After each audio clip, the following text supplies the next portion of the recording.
It's Laura Eubanks of Design for Serenity with your succulent tip of the day. And today I am in Coronado with Team DFS. We have Cullen, we have Kevin, we have Mel, and we have Terry. And we're at this installation that we did a couple of years ago doing a pretty major cleanup. As you can see, I did limb up and lace out the orange tree. Cleaned up a lot of detritus. We pulled out some plant material that was not looking the greatest.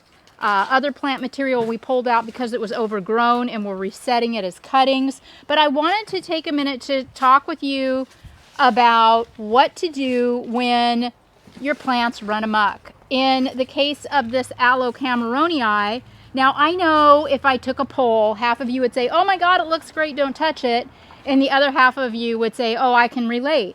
So for those of you that don't want me to touch it, just bear with me. And for those of you that can relate, this is what we do. Now, remember, I only do maintenance here once or twice a year. So that's another thing I have to think about. Okay, it's still fairly well contained right now, but what's it going to look like after 6 more months of growth? It's going to be coming out on the patio. It's going to be eating this undulata. We already cannot see all of the pretty rock work that we did underneath.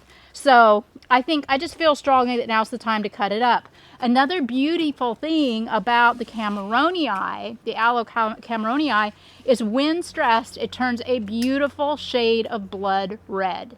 And I have never lost one of these to rot. It's one of the easiest plants I've ever worked with as a cutting. To date, I don't believe I have ever lost any of them. So,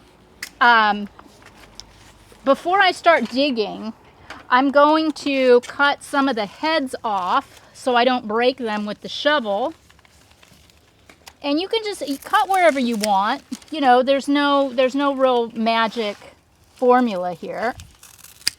The only reason I'm cutting first, as I said, is because I don't want to break the plant when I use the shovel, and I want to be able to get up and under it.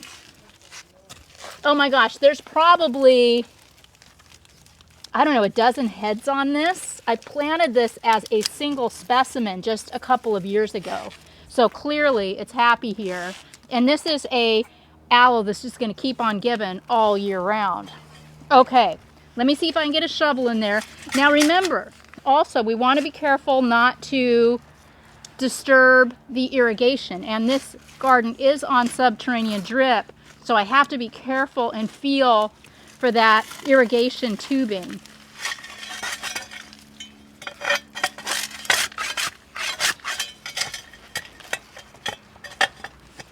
Okay, so all right. Now we've got them all out now, and we can see clearly what we are working with. So you're just going to clean up your area a little bit.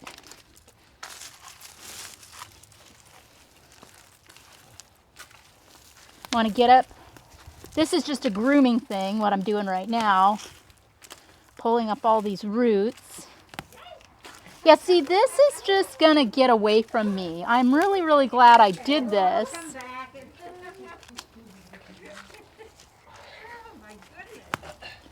Oh, here's our happy client. Say hi, Connie. Okay, I was just showing the folks at home how to identify when you need to minimize a plant and how to handle it. Now there's a rabbit hole that one goes down when one does this too that you have to be mindful of, and that's the borrowed landscape. In this case, this Crassula undulata. Now after I removed that big stand of Cameronii, you see how now we have this exposed section right here. So I have to make a decision. Am I going to pull this out and reset it too? Or is there a way that I can anchor those Cameronii back in the ground where I can cover this up? And since this plant is to scale with some of the other foundation plants in this garden, I am going to attempt to take my pieces of Cameronii and cover that wound. Now what that might open up is the need for additional plants. I don't know. I am making this up as I go, as you well know. So we will just see what happens. And that's okay. You don't have to know what you're doing. If you had to know what you were doing, well, I'd be in trouble. So let's see. Let me find a couple of good, nice size cuttings. And I'm not going to harden them off or set them in, set them in the garage or anything like that, because it's Cameronii. It's tough. And I know that we're not anticipating much, if any, rain here for a long time here in Southern California. I can work with it right away. And what I'm going to do is I'm going to dig a little hole here, and I'm going to set this guy down in it. Here's another piece. Set this guy. Remember, what is my rule? If your succulent stands up, you have done your job. Okay. Yeah, I'm not hating that at all. I think just one more right here. And there I have got a really nice, manageable trio of plants. So, oh, you've got your finger over the, there you go. Oh, you didn't. Okay. Okay, so it's a little gappy, a little bit, but not to the point where I think that it needs a major intervention. But in opening this area up, now it looks a little light over here. So, over there on the other side of the garden, Kevin was working on resetting some of these little aloes. So I grabbed a few of them. And I'm going to dig a little hole right here in front of this potted polygonum. And I'm going to put my little, these are just little striatas, right? Or no, what would you say, Colin? They're just a little... Aloe species. Aloe species, yes. Same rule. If they stand up, you've done your job.